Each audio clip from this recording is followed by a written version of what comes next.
जीवनको सास फुकिदिनुभयो र मानिस जीवित प्राणी भए।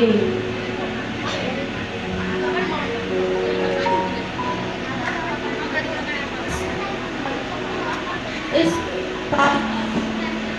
र पृथ्वी सबै कुरा बनाइ सिद्धिए।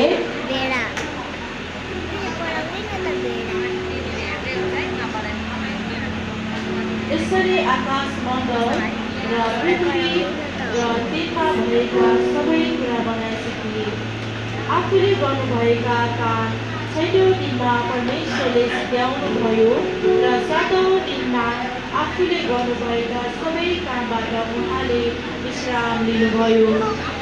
अनि परमेश्वरले 7औं दिनलाई आशिष दिनुभयो र त्यसलाई पवित्र तुल्याउनुभयो, किनभने आफूले सृष्टिमा गर्नुभएका सारा कामबाट यसै दिन उहाँले विश्राम लिनुभयो। परमेश्वरले पूर्वतिर अदैनमा एउटा बगैँचा लगाउनुभयो र उहाँले बनाउनु भएको मानिसलाई त्यही राख्नुभयो। अनि हेर्नमा राम्रो र खानामा असल फल भएको हरेक किसिमको रुख प्रभु परमेश्वरले भूमिबाट उमार्नुभयो।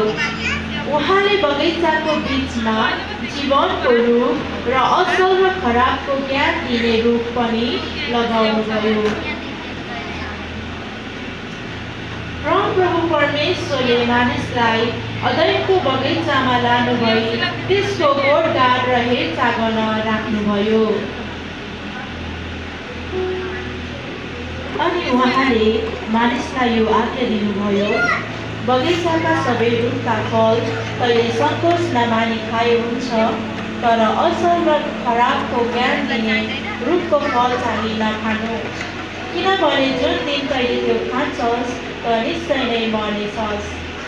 फेरि प्रभु परमेश्वरले भन्नुभयो, मानिस एक्लो रहन असल छैन, म त्यसको निम्ति त्यसलाई सुहाउने एकजना सहयोगी बनाउनेछु।